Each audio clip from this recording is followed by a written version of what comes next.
Dicen que el pecado con el tiempo se debilita y como cristianos con el tiempo nos hacemos más fuertes al estar con Dios. Oh, qué arrogantes podemos llegar a ser, precisamente porque somos débiles. Y el pecado nunca deja de embestirnos con fuerza. Necesitamos doblar nuestras rodillas y pedir al Señor que nos dé de su favor. ¿O no fue por eso que Cristo murió pagando nuestros pecados en la cruz del Calvario? Estoy seguro que si comienzo a tomar decisiones malas en mi vida sin que Dios sea el centro de ella, más pronto que tarde no seré tan diferente a lo que Dios describe aquí. Devoraron almas, tomaron haciendas y honra, aumentaron sus viudas en medio de ella.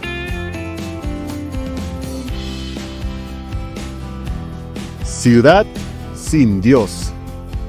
Y busqué de ellos hombre que hiciese vallado y que se pusiese al portillo delante de mí por la tierra, para que yo no la destruyese, y no lo hallé. Ezequiel, capítulo 22, versículo 30. Estamos en el último mensaje de este capítulo 22, y lo titulé Ciudad sin Dios, sus líderes y habitantes, y lo que Dios no encontró por la corrupción de Jerusalén. Espero que el mensaje anterior haya sido de edificación para tu vida. Si es la primera vez que visitas nuestro canal, bienvenido. Aquí estudiamos paso a paso la Biblia y libro a libro, aunque de repente puedes encontrarte con mensajes de temas particulares, e incluso estoy grabando la Biblia Reina Valera 1909 versión antigua. Si lo desean visitar, en la sección de playlist tengo organizados algunos mensajes de manera muy específica.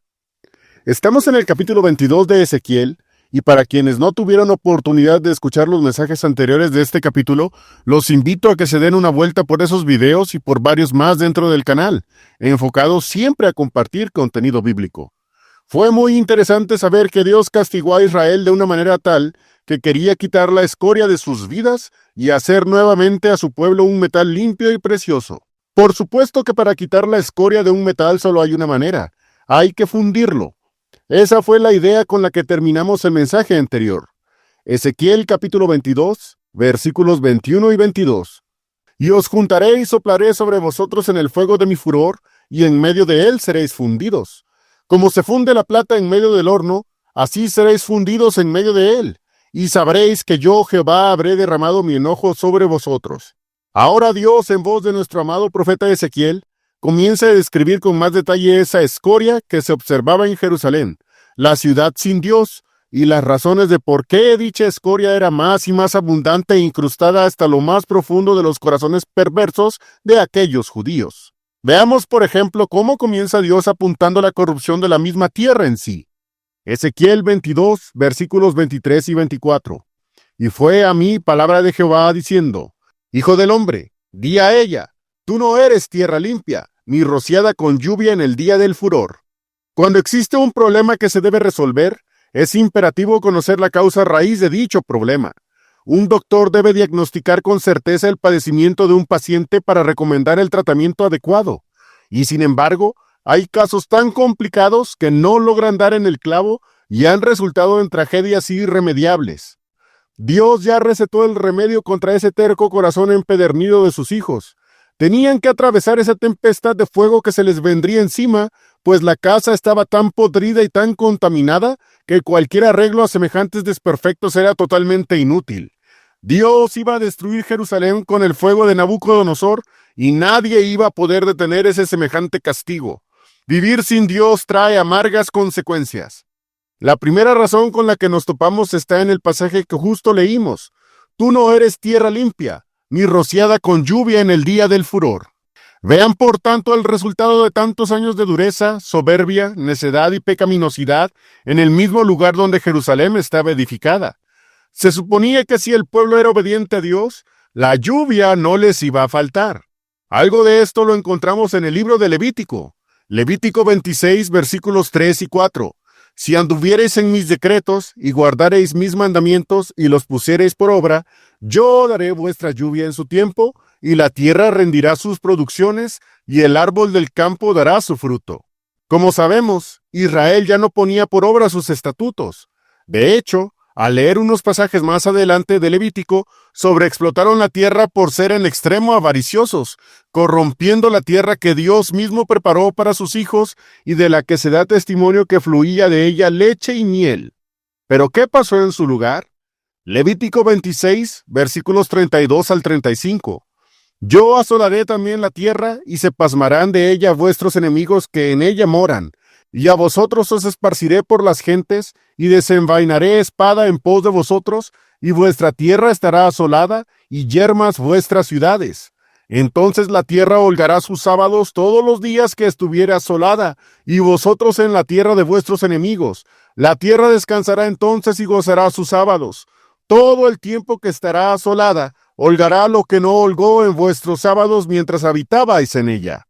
Y todo esto estaba a punto de cumplirse, tal vez en poco más de un año. Hay que reconocer que en semejantes desatinos hemos caído nosotros también. Muchas de las ocasiones en las que somos derrotados es porque simplemente hacemos lo que queremos y abusamos de la bendición que Dios nos ha dado. El reposo, tanto en el ser humano como en la tierra, invita a un tiempo de reflexión y acercamiento a Dios. La mente despejada en un tiempo de holganza es el cultivo perfecto para acrecentar y afirmar la devoción a Dios. Pero si dicha devoción no existe para nuestro Señor, necesariamente es una devoción a este mundo. Si Baal y Astarot son más atractivos que Cristo, no debe sorprendernos nuestra pobreza espiritual en la que muchas veces nos encontramos. Una vez que concluyó con la descripción de la tierra, Dios dirige todas sus baterías hacia los habitantes de la ciudad. Este es el orden de aparición de cada uno de los tristemente célebres protagonistas de esta lamentable historia. 1. Los profetas del pueblo, que sometían al pueblo a rebelarse contra Dios, multiplicando muertes en Israel. 2. Los sacerdotes, quienes debían dirigir al pueblo conforme a la ley de Dios y eran los primeros en desobedecerla. 3. Los príncipes, líderes del pueblo que eran los primeros en entregarse a las abominaciones paganas que habían adoptado. 4. Los profetas otra vez, hablando falsedades y adivinaciones de mentiras y calumnias, ostentándose enviados de Dios. 5. El pueblo que voluntariamente vivía contra Dios y aún lo disfrutaba en medio de robos, violencias y todo ese tipo de cosas deleznables. Comencemos con la descripción de estos 5 grupos, o más bien 4, teniendo Dios una doble queja contra los profetas. Primero, los profetas y sus conjuraciones. Ezequiel 22:25. La conjuración de sus profetas en medio de ella, como león bramando que arrebata presa, devoraron almas, tomaron hacienda y honra, aumentaron sus viudas en medio de ella. Miren la maldad grupal de estos tramposos. Una conjuración es una alianza con juramento para algún fin, y siempre implica daño, traición e incluso muerte contra quien se ejecuta. En otras palabras, sus profecías las maquinaban siguiendo agendas ocultas para beneficiarse ellos mismos, implantar sus ideas y que su voluntad fuera la que se impusiera a cualquier costo, incluso la muerte de quien se les pusiera enfrente. Miren la figura del león devorador que el profeta usa, la conjuración de sus profetas en medio de ella como león bramando que arrebata presa. Al menos, un león cuando se sacia, termina con su trabajo sobre su presa, pero sabemos que el ser humano, y más el depravado, continúa con su corrupción si fuera posible al mismo infinito, y no se sacia ni se saciará nunca. Para el corrupto, suficiente nunca es suficiente.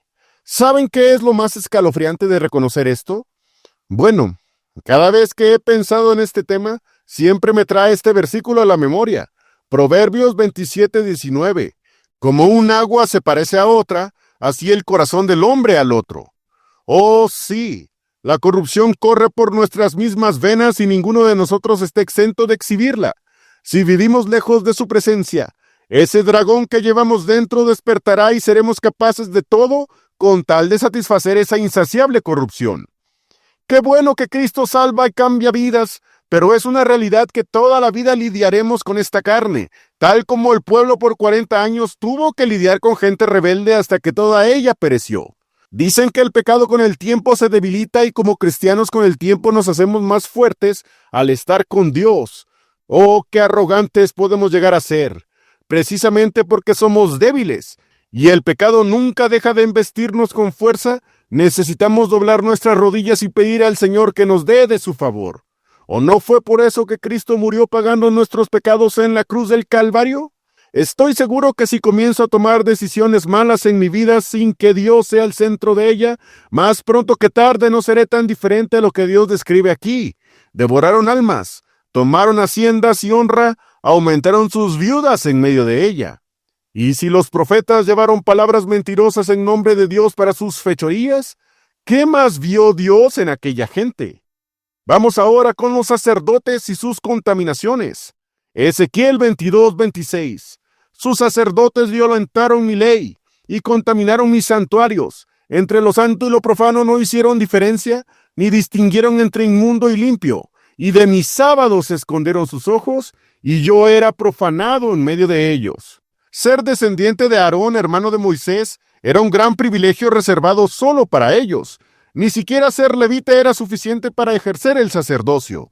Debían ser de la familia de Aarón e incluso cumplir con estrictas condiciones, incluso físicas, en las que no hablaré en particular por ahora. Eran los primeros que debían cumplir lo que Dios dejó escrito en su ley, y en vez de eso nos encontramos con esto. Sus sacerdotes violentaron mi ley. No es claro si sabían o no sabían la ley de Dios. En cualquier caso, es muy grave de todos modos porque igual la violentaron.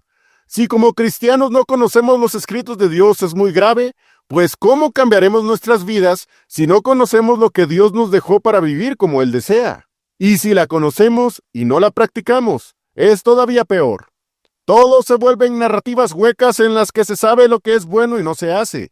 Eso por definición se llama pecado y caemos en el doble discurso en el que, tal cual fariseo, decimos cómo deben hacerse las cosas, sí, de manera correcta, pero no movemos un dedo para hacerlas. Miren el reclamo de Dios, como siempre tan acertado. Ezequiel 22:26, otra vez. Sus sacerdotes violentaron mi ley y contaminaron mis santuarios. Entre lo santo y lo profano no hicieron diferencia, ni distinguieron entre inmundo y limpio. Y de mis sábados escondieron sus ojos, y yo era profanado en medio de ellos. Sus actos fueron tan contaminados que para ellos daba lo mismo hacer o no bien las cosas. Profanaban el templo pintando imágenes de serpientes en las paredes del lugar santísimo. Sacrificar cerdos o cualquier animal inmundo junto con becerros y vaquillas en el altar de los sacrificios les daba exactamente lo mismo.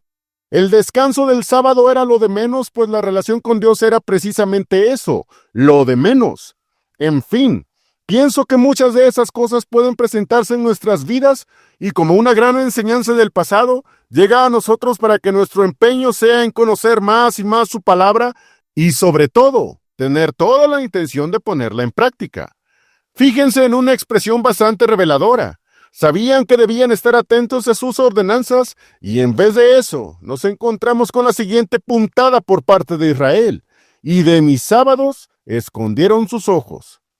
Entre muchas cosas, lo más visible que era guardar el día de reposo, Dios dice que escondieron sus ojos.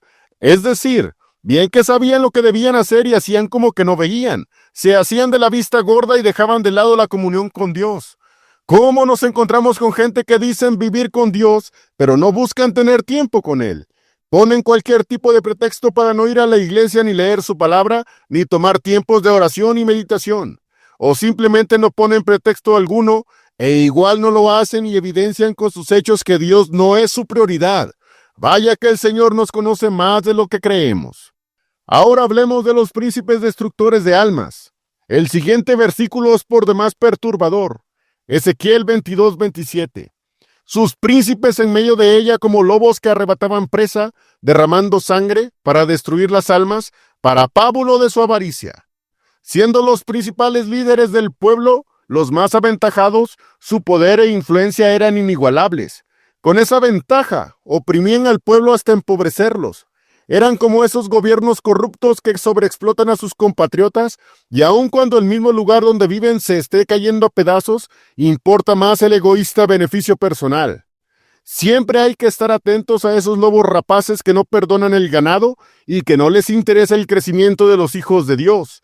Y todavía más de cuidado, que nosotros mismos no caigamos en semejantes actitudes en las que los demás no nos importen y solo busquemos nuestro propio bien a costa de quien sea y como sea.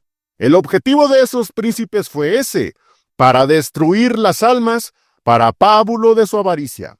Entendemos lo de la destrucción de las almas, lo cual ya es lo suficientemente grave para detenernos en lo que hacemos y considerar nuestras actitudes. Pero dice además, para pábulo de su avaricia. Pábulo es una palabra antigua que significa combustible que enciende fuegos bastante impetuosos. Da la idea de que hacían todas sus truhanerías y como una especie de droga, se satisfacían con hacer mal a su prójimo, encendiendo aún sus concupiscencias. Verán pues, mis hermanos, lo bajo que cualquiera de nosotros pudiera caer si no ponemos a Dios como el primero en nuestras vidas. Finalmente, conviene preguntarnos, ¿cuál es el mayor interés que mueve nuestras acciones? Lo que nos motiva y ocupa casi por completo nuestras mentes es lo que más amamos, y pienso que nadie me dejará mentir en esta idea. Ahora hablemos otra vez de los profetas y sus falsas profecías. Todo es un caos en la cúpula del pueblo. Si desde la cabeza comienza todo mal, no se puede esperar que el común del pueblo ande en rectitud. Uno que otro como Jeremías y algunos más de quienes no conocemos sus nombres, no dejaron a Dios en sus vidas. Sin embargo, era tanta la podredumbre que allí se respiraba, que remiendos y reparaciones temporales ya no servían. Miren, por ejemplo, a los profetas, de quienes Dios expone una segunda queja en esta misma declaración. Ezequiel 22:28. Y sus profetas revocaban con lodo suelto, profetizándoles vanidad y adivinándoles mentira, diciendo, así ha dicho el Señor Jehová, y Jehová no había hablado. Siendo palabra para nada firme, es decir, el lodo suelto, y vanidad de palabras mentirosas. Es una realidad que confiar en los profetas que las llevaban era ir más allá de la insensatez por parte de un pueblo al cual la palabra de Dios le había sido confiada. Hasta se les dijo de estos falsarios, y sus profetas revocaban con lodo suelto, profetizándoles vanidad y adivinándoles mentira, diciendo, así ha dicho el Señor Jehová, y Jehová no había hablado. Dios no había hablado por ellos. Hermanos míos, es de suma importancia examinar cualquier cosa que llegue a nuestros oídos y clame ser palabra de Dios. Muchos lobos rapaces se visten de pieles de ovejas y muchos oidores más les gustan las palabras halagüeñas aun cuando saben perfectamente que están mal. Cuando Cristo en su ministerio confrontó con verdad el pecado, muchos se enojaron. ¿Por qué pasa eso si es la verdad? Claro, porque a nadie nos gusta que nos digan lo mal que estamos. Muchos prefieren al Dios amoroso, al niño del pesebre, al Jesús que sana dolores y que te apapacha. Pero el chocante mensaje del Evangelio, y esa palabra que tenemos que tomar nuestra cruz cada día, y eso de que el que ama su vida la perderá. Eso no, dicen por ahí algunos. Evita esas confrontaciones, no sea que se vayan a ir. Que la Navidad es paganismo disfrazado e idolatría simulada. Sí, pero no lo digas tan fuerte. No juzgues solo porque tú no la celebras. Eso y más escuchamos cuando alguno quiere defender lo indefendible. Debo decir que Cristo me salvó en diciembre de 1997 y desde entonces no celebro Navidad. Y lo digo con todas sus letras. Eso es paganismo. Ejemplos como este y muchos más traen los falsos profetas y siempre es mejor estar atentos, pues puede que se oiga. Así ha dicho el Señor Jehová, y Jehová no había hablado. ¿Saben algo, mis estimados oyentes? Es mejor estar bien con Dios y mal con el mundo, que estar bien con el mundo y mal con Dios. Ahora hablemos del mismo pueblo opresor. Hay algo más todavía, aunque parezca increíble. La gente de Israel tenía su propio entendimiento, y aun cuando sus líderes podrían no seguir las sendas antiguas, ellos podrían seguir a Dios de cualquier modo. No obstante, sabemos que tal cosa no sucedió y nos topamos con este mensaje. Ezequiel 22:29. El pueblo de la tierra usaba de opresión y cometía robo, y al afligido y menesteroso hacían violencia, y al extranjero oprimían sin derecho. No, pues, ya todos se dejaban llevar por sus pecados y a nadie parecía molestarle. No sorprende que llegara el inminente castigo, pues la opresión, el daño y la violencia era lo normal en aquel pueblo y en aquella ciudad sin Dios. No pensemos que esta es una situación extrema y definitivamente no sucedería así entre nosotros. El que piensa estar firme, mire no caiga. La advertencia está allí hacia nosotros los que nos decimos sus hijos, y si este mensaje tiene un claro destinatario, ¿no será prudente que lo tomemos seriamente para nuestras vidas? Al seguir leyendo, nos topamos con una verdadera revelación de lo que Dios busca y desafortunadamente no encuentra, aunque siempre quiere dar a su pueblo el beneficio de la duda. Ezequiel 22:30. Y busqué de ellos hombre que hiciese vallado y que se pusiese al portillo delante de mí por la tierra, para que yo no la destruyese, y no lo hallé. La tierra que una vez fue fértil y bien cuidada, El pueblo de Dios ya no tenía vallado, y si por ahí hubiera una cierta valla, estaba agujerada o aportillada. El portillo o agujero aparece por el descuido de querer hacer las cosas bien. Aquí el detalle es que Dios estaba buscando a alguien que, sí, ciertamente cometió errores, pero que se pusiera entre él y el pueblo para interceder por él y no pereciera.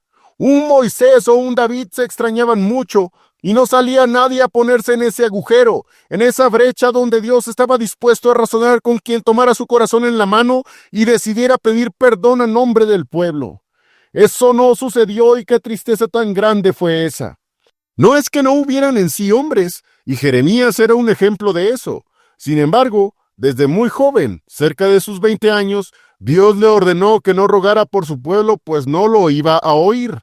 Oh, mis hermanos, ¿lo pueden ver? Dios está buscando a alguien que se ponga en medio, entre Dios y su pueblo, y ore, orar y orar. ¿Cuánta falta hace orar? Dios detuvo el sol y la luna por la voz de un hombre cuando Josué hizo semejante petición. Oyó la voz de Elías para que resucitara el hijo de la viuda de Sarepta. Oyó a Daniel cuando se mantuvo orando por 21 días. Oyó a Moisés para no destruir al pueblo. Oyó a David cuando era perseguido de muerte por Saúl en su juventud y por su propio hijo Absalom en su vejez. ¿Y qué decir cuando oró por el pueblo cuando estaba siendo aniquilado por el ángel de Dios por un pecado que él cometió? ¿Cómo se necesitan hombres y mujeres que se pongan en el portillo, en el lugar donde está el daño provocado por nuestros pecados, y que oren? ¿Cuánto te hemos fallado, Señor? Perdónanos por no ser los hijos que tú deseas ver en nosotros. Tanto necesitamos orar por nuestros pecados, por nuestros hermanos, por nuestras familias, por estar bien con Dios. Sobre todo eso, estar bien y cerca de nuestro Dios en la más íntima y perfecta comunión como solo Él se la merece. Ezequiel 22:30: y busqué de ellos hombre que hiciese vallado y que se pusiese al portillo delante de mí por la tierra, para que yo no la destruyese, y no lo hallé. En realidad, Dios demostró que de aquellos judíos no había nadie que tuviera la voluntad de querer cambiar su detestable estilo de vida, y no hubo más remedio que sentenciar el pecado en el que estaban inmersos. Ezequiel 22:31: por tanto derramé sobre ellos mi ira, con el fuego de mi ira los consumí, torné el camino de ellos sobre su cabeza, dice el Señor Jehová. Tantas oportunidades dejaron ir, tanto fue el amor que Dios mostró a su pueblo, tanta fue la palabra y tanta la exhortación. Nada de eso fue tomado en cuenta y nada quisieron de Dios. ¿Acaso debemos sorprendernos del castigo que llegó? El día de hoy no tenemos tanto impedimento como en aquellos años, y aún así, Cristo en muchos no está en el centro de sus vidas, y vale más ser renuente que aceptar nuestro error y que sea Él quien dirija nuestros caminos. En fin, que Dios y nuestro Cristo junto con su Espíritu Santo guíen nuestras vidas hacia su voluntad siempre. Espero estos mensajes hayan sido de edificación. Hasta aquí terminamos con este capítulo, y si Dios lo permite, seguiremos estudiando este impresionante libro de Ezequiel. El gran aprendizaje es: busquemos a Dios con rodillas dobladas y corazón quebrantado frente al portillo, en el mismo lugar donde cometimos nuestros errores, y le pidamos perdón a nuestro Dios. Que el Señor siempre te bendiga. Amén.